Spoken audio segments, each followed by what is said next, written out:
Claudia Cardinale, the legendary Italian actress who captivated audiences in the 1960s with her fierce beauty, husky voice, and unforgettable performances, died on Tuesday, September 23, 2025, at the age of 87 in Nemours, near Paris. Her passing, confirmed by her family and agent, closes the chapter on a career that made her one of the defining screen icons of post-war European cinema. She leaves us the legacy of a free and inspired woman both as a woman and as an artiste, her agent Laurent Savary told AFP. Cardinale died peacefully, surrounded by her children. From Tunis to the world stage.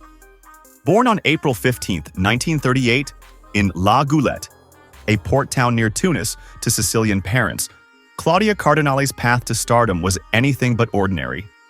At 16, she was plucked from a crowd and crowned the most beautiful Italian girl in Tunis, a beauty contest that won her a trip to the Venice Film Festival.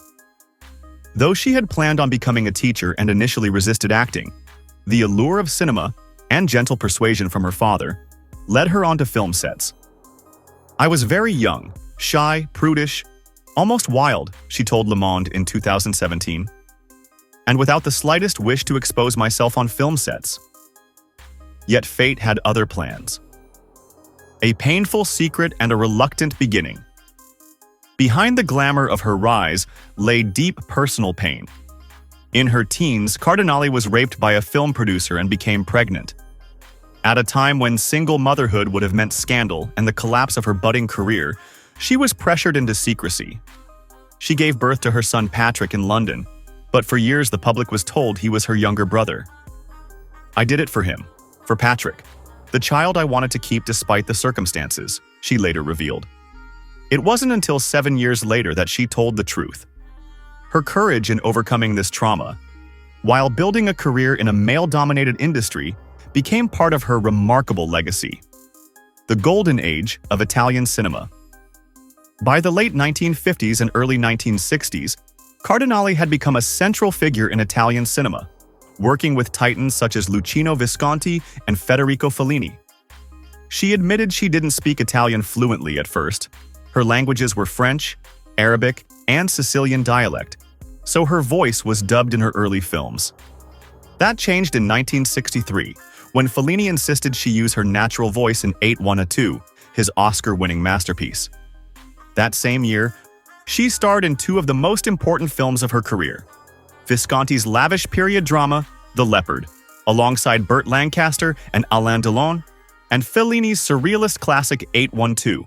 Critics hailed her as the embodiment of post-war European glamour, a magnetic presence who balanced elegance with strength. International stardom. Cardinale's fame soon spread beyond Italy. Hollywood came calling, and she lit up international screens in Blake Edwards' The Pink Panther, 1963, opposite Peter Sellers and David Niven. She followed that success with Henry Hathaway's Circus World, 1964, where she shared billing with John Wayne and Rita Hayworth. "The best compliment I ever got was from David Niven while filming The Pink Panther," she once recalled. He said, "Claudia, along with spaghetti, you're Italy's greatest invention." Unlike many of her peers, Cardinale resisted the pressure to move permanently to Hollywood, preferring to remain rooted in Europe, where she continued to collaborate with filmmakers such as Sergio Leone, who cast her in the epic western Once Upon a Time in the West, 1968. A career without vanity. Remarkably, Cardinale never succumbed to the industry's obsession with youth or physical perfection.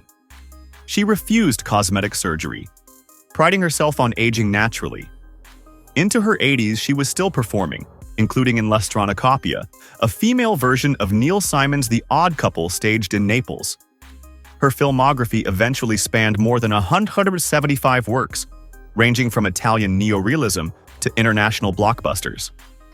Both the Venice and Berlin film festivals honored her with Lifetime Achievement Awards.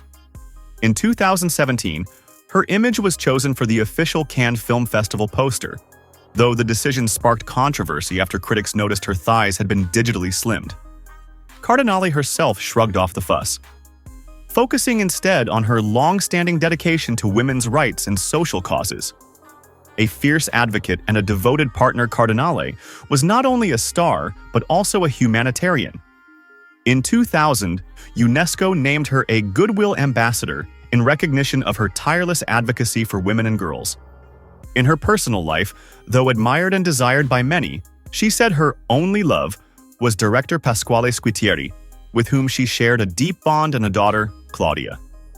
The pair worked together on numerous films over 4 decades until Squitieri's death in 2017.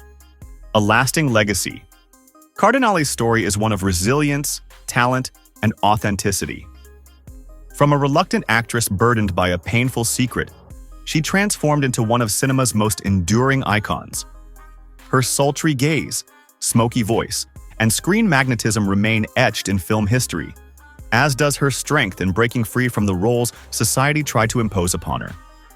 "I've had a lot of luck," she once reflected. "This job has given me a multitude of lives, and the possibility of putting my fame at the service of many causes." With her passing, the world has lost not only a screen siren of the 1960s, but a woman who defied odds, challenged expectations, and lived life on her own terms.